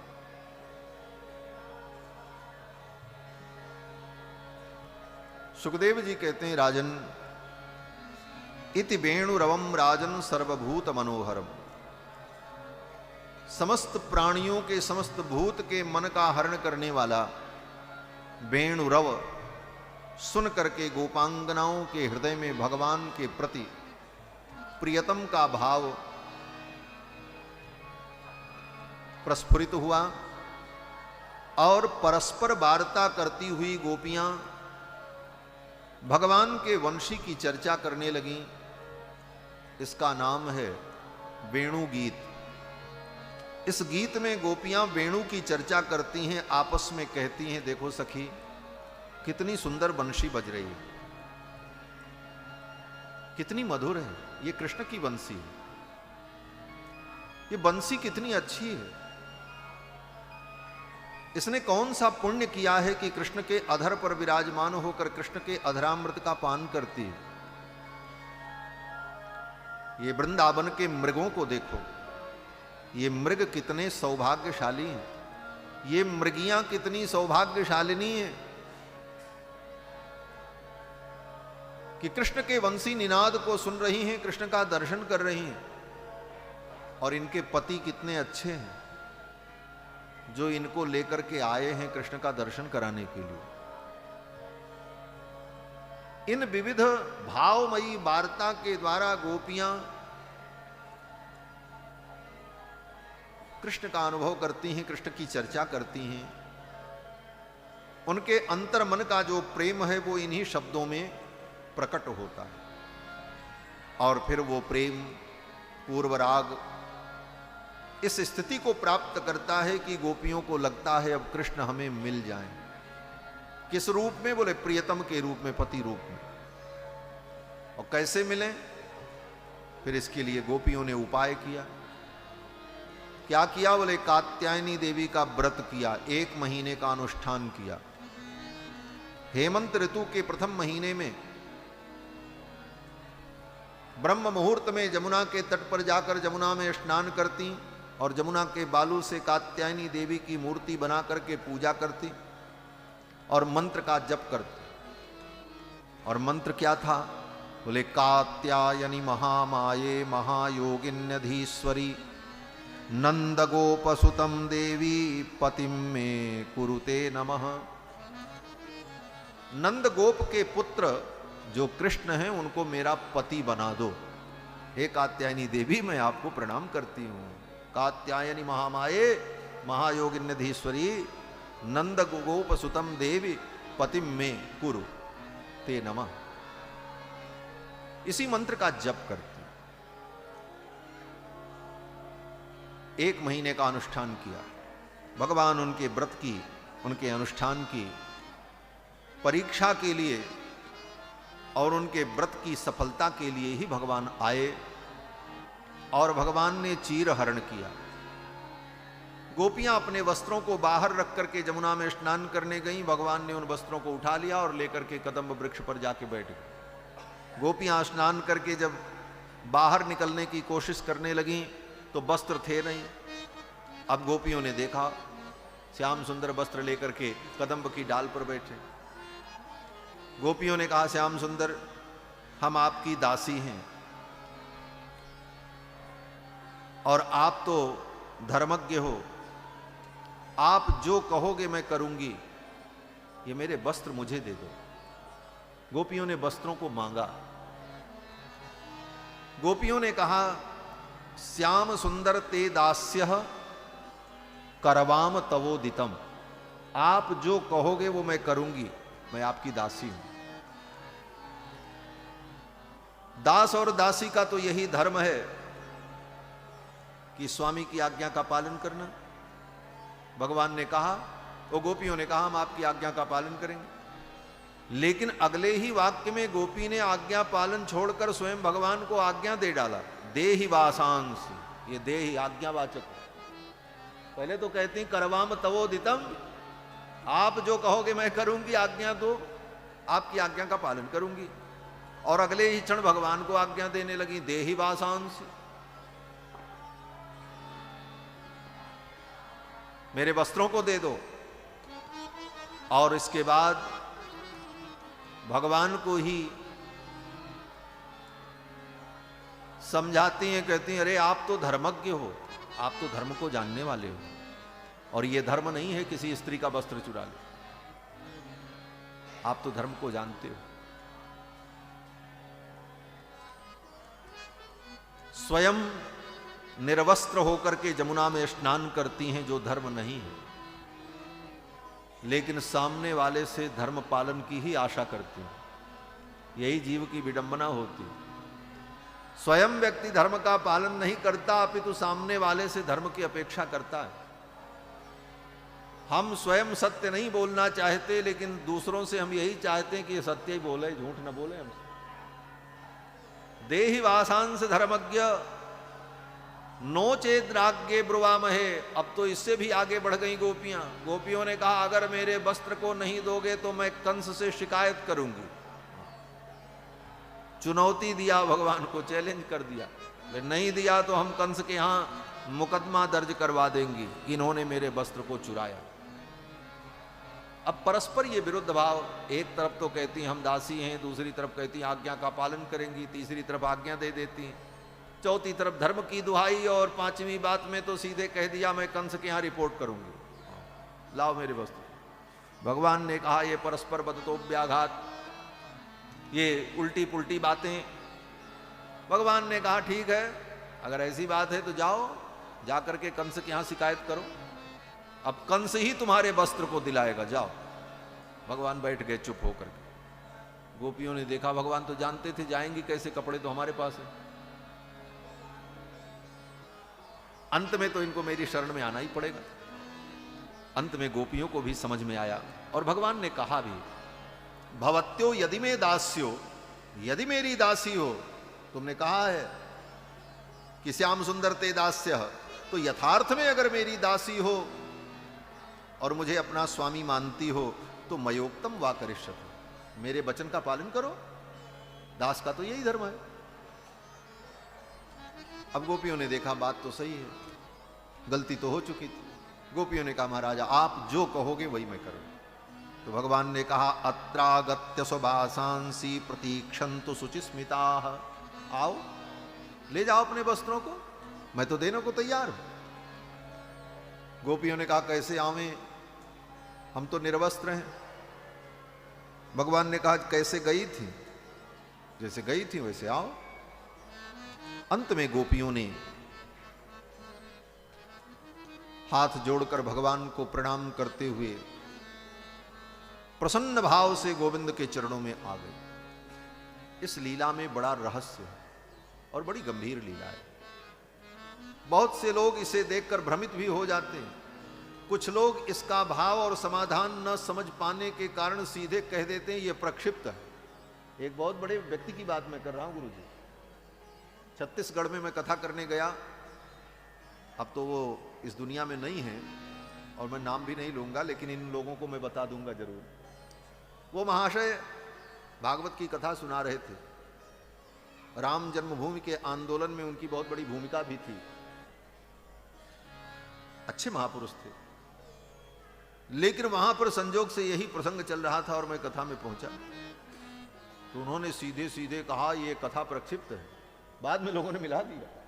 हमने कहा भाई इसका समाधान नहीं समझ में आया तो ऐसा कह करके अपना पल्ला झाड़ लेना। और ये प्रक्षिप्तवाद का सिद्धांत जो लोगों ने ढूंढा, ये ऐसे लोगों का ही सिद्धांत है जो शास्त्र के रहस्य को नहीं समझ पाते तो सीधे कह देते हैं ये प्रक्षिप्त है। बस प्रक्षिप्त कह करके उससे पल्ला झाड़ लिया।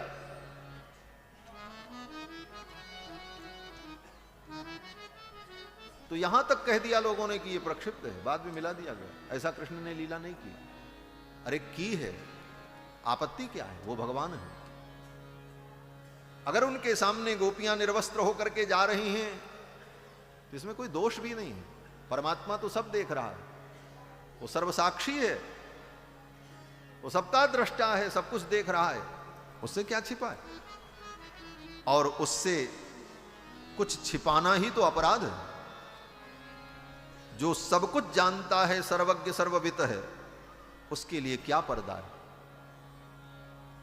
और इस लीला के माध्यम से भगवान गोपियों की देहासक्ति को चुराना चाहते थे, क्योंकि आगे रास लीला में गोपियों को आना है और रास लीला के माध्यम से भगवान को काम के अभिमान को नष्ट करना है, काम विजय करना है। और काम विजय तभी होता है जब देहाभिमान नष्ट हो जाता है, क्योंकि काम का संबंध देह से है। जब तक देह की आसक्ति है तब तक काम है, देहाभिमान समाप्त हो जाए तो काम भी समाप्त हो जाता है, क्योंकि काम का संबंध देह और इंद्रिय से ही। तो भगवान तो देहाभिमान से रहित हैं, क्योंकि उनका जन्म दिव्य है। भगवान स्वयं कहते हैं जन्म कर्म च मे दिव्यम। लेकिन गोपियां तो जीव है, उनके अंदर देहासक्ति है। और रास लीला में अगर गोपियों के अंदर देहासक्ति बनी रही, देहाभिमान बना रहा, तो काम विजय की लीला पूर्ण नहीं होगी। इसलिए भगवान ने सोचा जिन गोपियों को रास लीला में सम्मिलित होना है, इनकी देहासक्ति को भी हम चुरा लें, इनकी देहासक्ति को दूर कर दें। और देह की आसक्ति दूर हो जाए तो देह को लेकर के कोई भावना नहीं होती। हम स्त्री हैं कि पुरुष हैं, कि हम नंगे हैं, कि कपड़ा पहने हुए हैं, कि सजे हैं, कि गंदे हैं, ये सारी भावनाएं खत्म हो जाती हैं। परमहंस उसी कोटि के पुरुष होते हैं। परमहंसों की यही स्थिति होती है। जैसे सुखदेव भगवान, ऋषभदेव भगवान। तो गोपियों को भी भगवान ने अपनी दिव्य लीला के द्वारा, अपनी वाणी के द्वारा, अपने संकल्प के द्वारा, अपने स्नेह के द्वारा गोपियों की देहासक्ति को भगवान ने समाप्त कर दिया। गोपियां परमहंस हो गई मानो, जैसे सुखदेव भगवान। और उसी प्रकार वो जल से निकल करके आई, गोविंद के चरणों में प्रणाम किया, और तब भगवान ने उनको वस्त्र दे दिया। फिर गोपियों ने वस्त्र धारण कर लिया, क्योंकि लोक लीला में तो उन्हें वस्त्र धारण ही करना है। लेकिन यथार्थ में परमार्थ की दृष्टि से गोपियां देहासक्ति से मुक्त हो गई गोविंद की कृपा से। तभी ये रास की अधिकारिणी भई और तभी रास में इनका प्रवेश हुआ। इसके बाद कथा आती है कि भगवान ने मथुरा के उन ब्राह्मणों के ऊपर, वैदिक विद्वानों के ऊपर कृपा की। उनकी पत्नियां भगवान को भोजन कराने आईं। भगवान ने उन यज्ञ पत्नियों पर कृपा की, और यज्ञ पत्नियां, वो ब्राह्मणियां जब लौट करके गईं तो उनके जो पति लोग थे, जो ब्राह्मण लोग, पहले तो जाने नहीं दे रहे थे। लेकिन जब भगवान कृष्ण का दर्शन करके, कृष्ण को भोजन करा करके लौट करके आईं तो वे ब्राह्मण बड़े प्रसन्न हुए, उनका मन आह्लादित हो गया, उनके भाव बदल गए।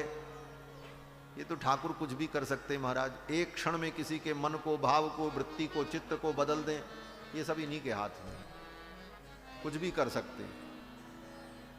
सब कुछ करने का सामर्थ्य ठाकुर के अंदर है, और वो जब चाहें तो एक क्षण में व्यक्ति की बुद्धि, चित्त, सब कुछ बदल जाए, क्योंकि सब करने वाले तो भगवान ही हैं। कर्णम कारणम कर्ता विकर्ता गहनो गुहा। भगवान ने उन ब्राह्मणियों पर कृपा की, और इसके बाद देवराज इंद्र के अभिमान को नष्ट करने के लिए कालात्मना भगवता शक्र दर्पम जिघांसता, देवराज इंद्र के दर्प का दलन करने के लिए भगवान ने इंद्र की पूजा का निषेध किया और गोवर्धन की पूजा कराई। यही कार्तिक का महीना, शुक्ल पक्ष की प्रतिपदा, प्रतिवर्ष लोग 56 व्यंजन बना करके इंद्र की पूजा करते थे, 56 भोग अर्पित करते थे। भगवान ने सोचा इसी अवसर पर इंद्र का मान भंग किया जाए, और भगवान ने ब्रजवासियों को, नंद बाबा को, सबको बैठाया और समझाया, देखो इंद्र की पूजा से कोई लाभ नहीं है, हमारे देवता तो गोवर्धन महाराज हैं, इनकी पूजा करो, ये ब्रज के देवता हैं और इन्हीं की पूजा से हम सबका कल्याण होगा। ये सब समझाया भगवान ने। लोगों ने तर्क किया, नहीं इंद्र नाराज हो जाएंगे, इंद्र प्रसन्न होते हैं तभी वर्षा होती है।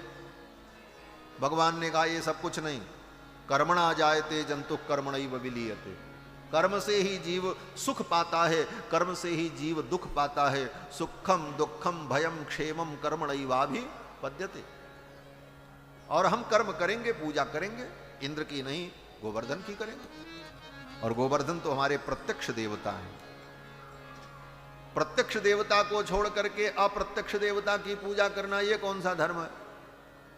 घर में सांप आवे तो उसको लाठी से मारो, और जब नाग पंचमी आवे तो सांप की मूर्ति रख करके चंदन चढ़ाओ, दूध चढ़ाओ। ये तो पागलपन है। प्रत्यक्ष नाग देवता घर में आए तो लाठी लेकर के खड़े हो गए, मार करके उसका सिर फोड़ दिया।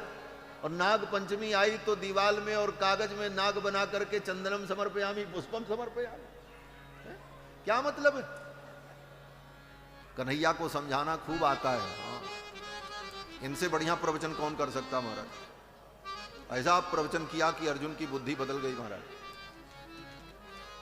अर्जुन का सब भाव, दया, करुणा सब विगलित हो गए। अर्जुन ने कहा करिष्ये वचनम, तो जो कहोगे वही करेंगे महाराज। बोले मारो सबको। हाँ मारेंगे। अर्जुन ने उठा लिया धनुष बाण और कितने वीरों को मृत्यु की शैया पर सुला दिया। कन्हैया समझावे और समझ में ना आवे, इनको तो समझाना बढ़िया से आता है। समझाया, ब्रजवासी समझ गए, बोले कन्हैया ठीक कहता।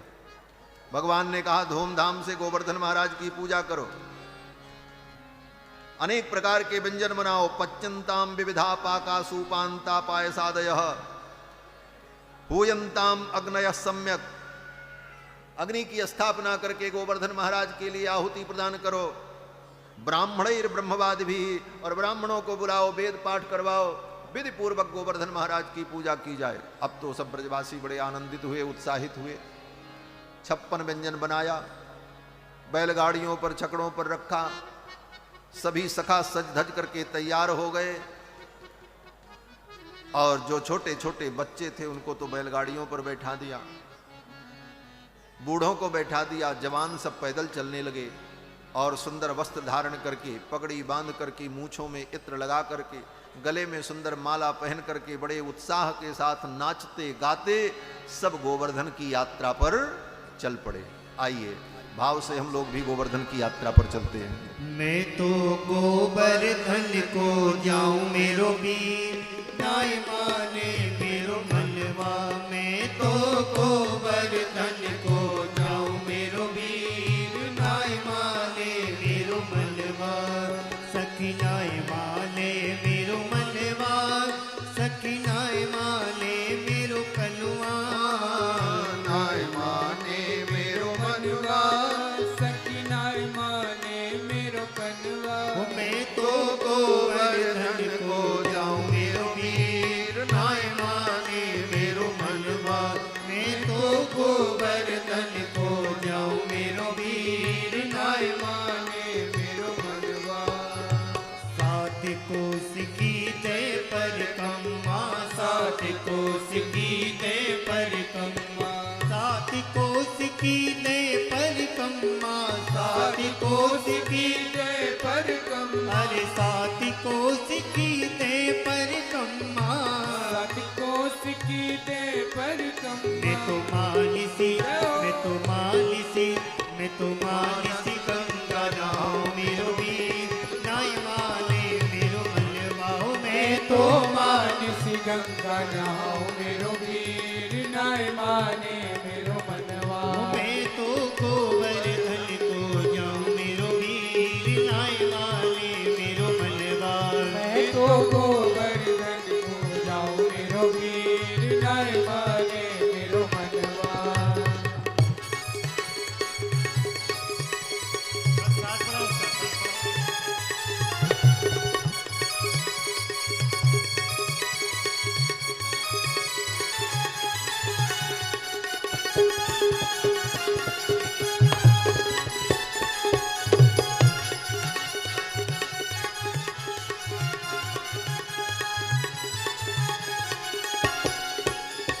सात शेर की करूं कड़ैया, सात शेर की करूं कड़ैया, सात शेर की करूं कड़ैया, सात शेर की करूं कड़ैया। मैं तो छप्पन, जय हो। मैं तो छप्पन, जय हो। मैं तो छप्पन भोग बनाऊं मेरो वीर नाय माने मेरो मनवा। मैं तो छप्पन भोग बनाऊं मेरो वीर नाय माने मेरो मनवा। मैं तो गोवर्धन को जाऊं मेरो वीर नाय माने मेरो मनवा। मैं तो गोवर्धन को जाऊं मेरो वीर नाय माने मेरो मनवा। जय हो।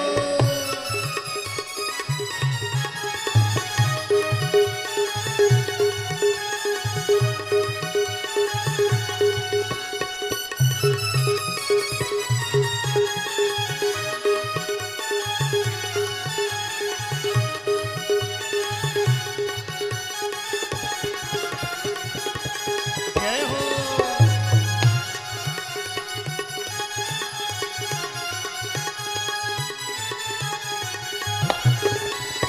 चकलेश्वर के दर्शन करके, चकलेश्वर के दर्शन करके, चकलेश्वर के दर्शन करके, चकलेश्वर के दर्शन करके। मैं तो बामल, जय हो। मैं तो बामल, जय हो। मैं तो बामल ल्योति जिमाऊं मेरो वीर नाय माने मेरो मलवा। मैं तो बामल ल्योति जिमाऊं मेरो वीर नाय माने मेरो मलवा। मैं तो गोवर्धन को जाऊं मेरो वीर नाय माने मेरो मनवा। मैं तो गोवर्धन को जाऊं मेरो वीर नाय माने मेरो मनवा।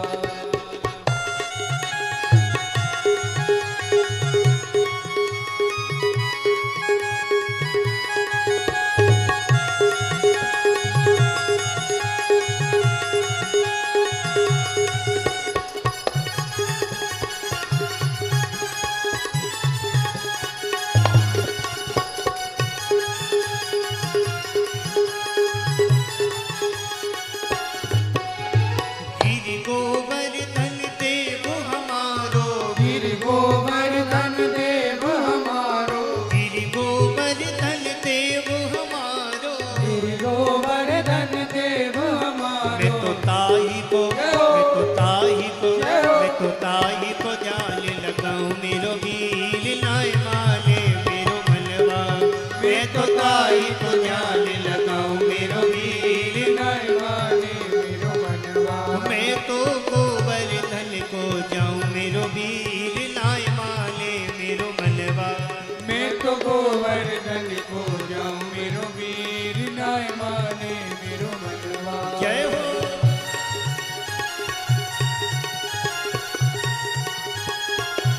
जय हो। श्री राधे।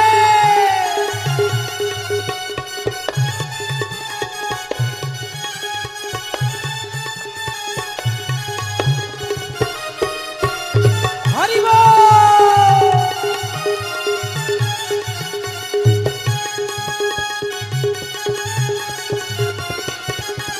जय हो।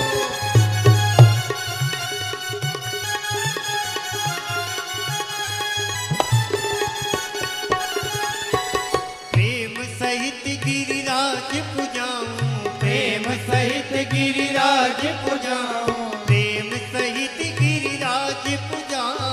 प्रेम सहित गिरिराज पुजाऊं। अरे प्रेम सहित गिरिराज पुजाऊं मैं, प्रेम सहित गिरिराज पुजाऊं। मैं तो मन वांछित फल पाऊं मेरो वीर नाय माने मेरो मनवा। मैं तो मन वांछित फल पाऊं मेरो वीर नाय माने मेरो मनवा। मैं तो गोवर्धन को जाऊं मेरो वीर नाय माने मेरो मनवा। मैं तो गोवर्धन को जाऊं मेरो वीर नाय माने मेरो मनवा।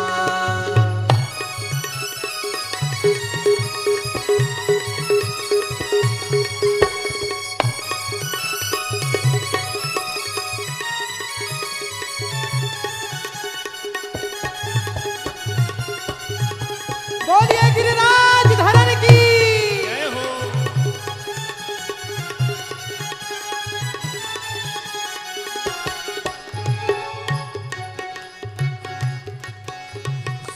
सुंदर सुंदर भोग बनाऊं, सुंदर सुंदर भोग बनाओ, मैं सुंदर सुंदर भोग बनाऊं, सुंदर सुंदर भोग बनाओ, मैं तो कोस कोस पे खाऊं मेरो वीर नाय माने मेरो मनवाओ, मैं तो कोस पे खाओ मेरो वीर नाय माने मेरो मनवा, मैं तो गोवर्धन को जाऊं मेरो वीर नाय माने मेरो मनवा, मैं तो गोवर्धन को जाऊं मेरो वीर नाय माने मेरो मनवा।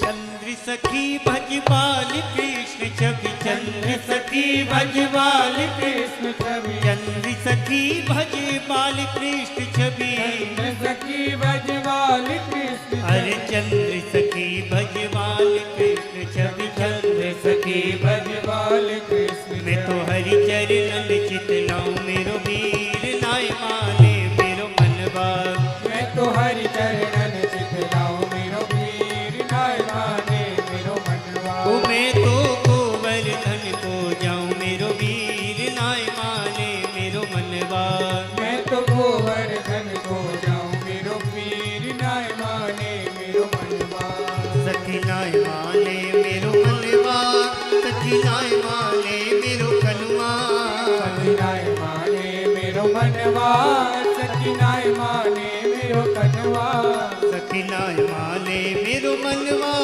सखी नाय माने मेरो कनुआ, सखी नाय माने मेरो मनवा, सखी नाय माने मेरो कनवा, मैं तो गोवर्धन को जाऊं मेरो वीर नाय माने मेरो मनवा, मैं तो गोवर्धन को जाऊं मेरो वीर नाय माने मेरो मनवा, मैं तो गोवर्धन को जाऊं मेरो वीर नाय माने मेरो मनवा, मैं तो गोवर्धन को जाऊं मेरो वीर नाय माने मेरो मनवा, हरि सखी नाय माने मेरो मनवा, हरि सखी नाय माने मेरो मनवा, होरी सखी नाय माने मेरो कनुआ, हरि सखी नाय माने मेरो कनवा, हरि सखी नाय माने मेरो मनवा, हरि सखी नाय माने मेरो कनवा। बोलो श्री कृष्णचंद्र भगवान भगवान की जय, श्री गोवर्धन महाराज जय की की जय जय, जय श्री श्री राधे श्याम। सभी ब्रजवासियों ने विधि विधान से गोवर्धन महाराज का पूजन किया। स्वयं भगवान पर्वत शिखर पर गोवर्धन देवता के रूप में प्रकट होकर अपनी मेघ गंभीर वाणी के द्वारा उन गोपों से कहते हैं, ये पूजा सामग्री जो लाए हो इन वस्तुओं से मेरी पूजा करो। ये गोवर्धन महाराज भगवान श्री कृष्ण ही हैं, उन्हीं का स्वरूप है गोवर्धन। और फिर ब्रजवासियों ने पूजन किया, गोवर्धन महाराज की परिक्रमा लगाई और कीर्तन किया। तो आप लोग भी गोवर्धन महाराज का कीर्तन करो और साथ में ही आरती हो जाएगी। शेष चर्चा कल के सत्र में करेंगे। श्री गोवर्धन महाराज महाराज तेरे माथे मुकुट विराज, जय हो श्री गोवर्धन महाराज महाराज तेरे माथे मुकुट विराज रहो। श्री गोवर्धन महाराज महाराज तेरे माथे मुकुट विराज रहो। श्री गोवर्धन महाराज महाराज तेरे माथे मुकुट विराज रहो। तो पे पान चढ़े तो पे फूल चढ़े, तो पे पान चढ़े तो पे फूल चढ़े तो पे चढ़े, जय हो तो पे चढ़े, जय हो तो पे चढ़े दूध की धार,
कंठा सोने को, तेरे गले में कंठा सोने को, तेरे गले में कंठा सोने को, तोड़ी पे तोड़ी पे तोड़ी पे हीरा लाल लाल, तेरे माथे मुकुट विराज रहो, तोड़ी पे हीरा लाल लाल, तेरे माथे मुकुट विराज रहो। श्री गोवर्धन महाराज महाराज, तेरे माथे मुकुट विराज रहो।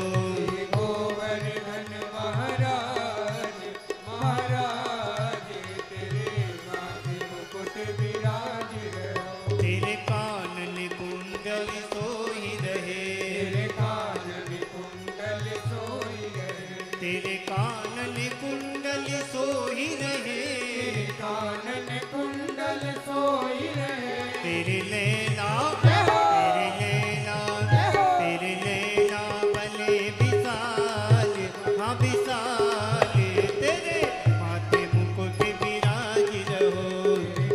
रावणे विशाल, हाँ विशाल, तेरे माथे मुकुट विराज रहो। श्री गोवर्धन महाराज महाराज, तेरे माथे मुकुट विराज रहो। श्री गोवर्धन महाराज महाराज, तेरे माथे मुकुट विराज रहो। तेरी सात कोस की परिक्रमा, तेरे साथ कोस की परिक्रमा, तेरी सात कोस की परिक्रमा, तेरे साथ कोस की परिक्रमा, है चकले है चकले है चकलेश्वर विशाम विशाम, तेरे माथे मुकुट विराज रहो। है चकलेश्वर विशाम, विश्राम, तेरे माथे मुकुट विराज रहो। श्री गोवर्धन महाराज महाराज, तेरे माथे मुकुट विराज रहो। श्री गोवर्धन महाराज महाराज, तेरे माथे मुकुट विराज रहो। तेरे माथे मुकुट विराज रहो। तेरे माथे मुकुट विराज रहो। तेरे माथे मुकुट विराज रहो। तेरे माथे मुकुट विराज रहो। बोलो श्री गोवर्धन महाराज की जय। श्री बालकृष्ण लाल की जय। श्री यज्ञ नारायण भगवान